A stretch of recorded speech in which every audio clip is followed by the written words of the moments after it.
So it was a really ugly, scary night for Miami Dolphins quarterback Tua Tagovailoa as he suffers yet another concussion. Lots of calls from around the NFL now advising him to possibly retire over this. We're going to get to that, plus the big performances by James Cook and Devin Achane at running back.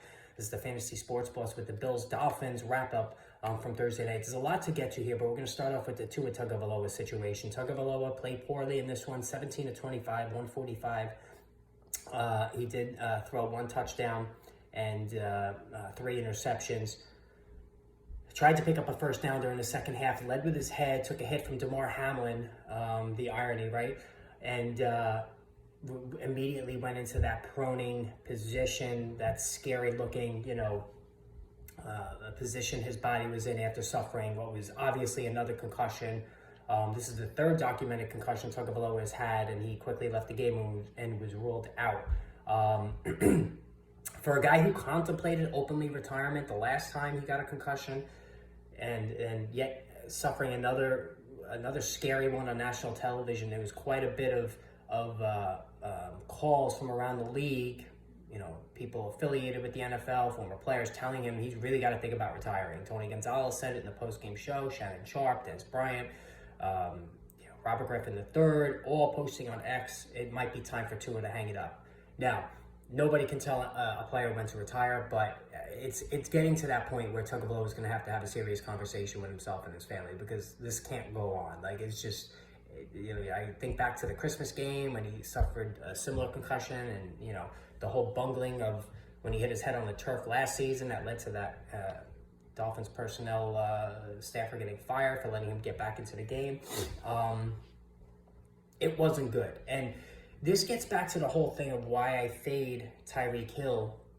I faded him again this year, is because his value, and Jalen Waddle as well, are tied to the fragile health of Tua Tagovailoa. And now he could be out. I almost am certain he's going to go on IR. The Dolphins will get skewered if they put him out there, 2 weeks from now. This is why I don't draft Tyreek Hill. Why I took Amon-Ra St. Brown over Tyreek Hill in one of my leagues this year. Because once Tua goes down, inevitably, whatever it is, Hill, and to a lesser extent Waddle's value, sink sharply.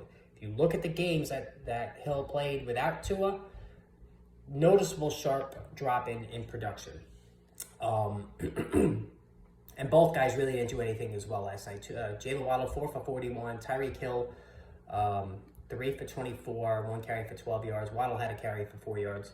So both nondescript games for each guy. And now Skylar Thompson, it was 8 of 14 for 80 yards. He actually played well in the preseason. Can this work? Maybe. Do they call Ryan Tannehill? Maybe.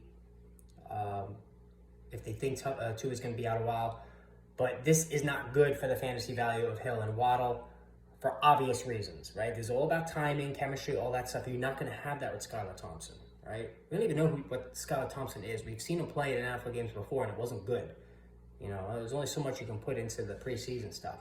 But if you are holding stock in Hill and Waddle, you got to be a little bit nervous right now. Now, on the positive side, Devin Achane is just an absolute freaking monster. 22 and 96. He did play through injury, 4.4 a carry, 7 for 69 in a passing game with a touchdown. So, he's been a leading target hog for the Miami Dolphins at the running back position. And here's the thing. So I don't have any Achane stock, and I had reservations about him as well because of his fragile injury history. It's quite pronounced. But he's now got, he scores a touchdown pretty much on a pace every game of his NFL career to this point. And he is incredibly quick, explosive, everything. And I said in the preseason, it's completely boom or bust with this guy. Either he gets hurt and ruins your team, or he finishes running back 1, which absolutely is in his realm of possibility because he's such an explosive player. I took a stand personally and didn't draft him. Do I have some regrets? Maybe. I just thought with Raheem Mostert there, he wasn't going to get the full allotment of carries, and his injury history. Those were 2 factors that I combined together to not take him in the 3rd round. So, certainly I'm going to, at this point, I'm losing that bet, but let's see how the rest of the season plays out in terms of being able to hold up. I thought it was ludicrous that he was out there late in the game when the game was already out of reach. but he's been phenomenal. It's just been terrific to see him play this well. Jeff Wilson had an oblique injury, 2 carries for 12 yards. If you started him, bad choice there. Now, on the Buffalo side, James Cook, all right? A lot of times when you get a new coordinator, when the Bills Ken Dorsey last year, they changed their offensive coordinators. Sometimes that helps boost a player's value. All right, so James Cook was not getting goal line carries. It was Latavius Murray last year when Ken Dorsey was in charge, and now Cook is getting those opportunities, and he's making the most of them. He was incredible last night. 11 carries for 78 yards. That's 7.1 a pop. 2 touchdowns on the ground, and then caught his only pass for 17 yards and a 3rd score. So 3 scores for James Cook, who's been arguably the best running back in fantasy football through the first week plus of the season. Talent was never in question. Receiving ability never in question. Running ability was never in question. It was always about the touchdowns. But now that he's getting touchdowns around the goal line and he's converting, there's no need for the Bills not to keep going back to the well there. So this is big news if you drafted James Cook at cost in the 3rd round, because it's really looking like it's going to pay off. Josh Allen, quiet game. He didn't need to do too much. 13 of 19, 139 and a touchdown. Did not turn it over. 2 carries for 2 yards. So it was like not 11-plus point game for Allen in a 6 TD passing league. Listen, it happens. Like, the guy was incredible last week. You can't expect 30 points every week. That's just how it goes. No reason to knock him there. Khalil Shakir led the Bills in receiving, 5 for 54. Nothing from Keon Coleman. So, again, I said it on the preview. Every week it could be a new guy, all right? Curtis Samuel, 1 catch for 3 yards. You can cut him loose. It's just not happening there.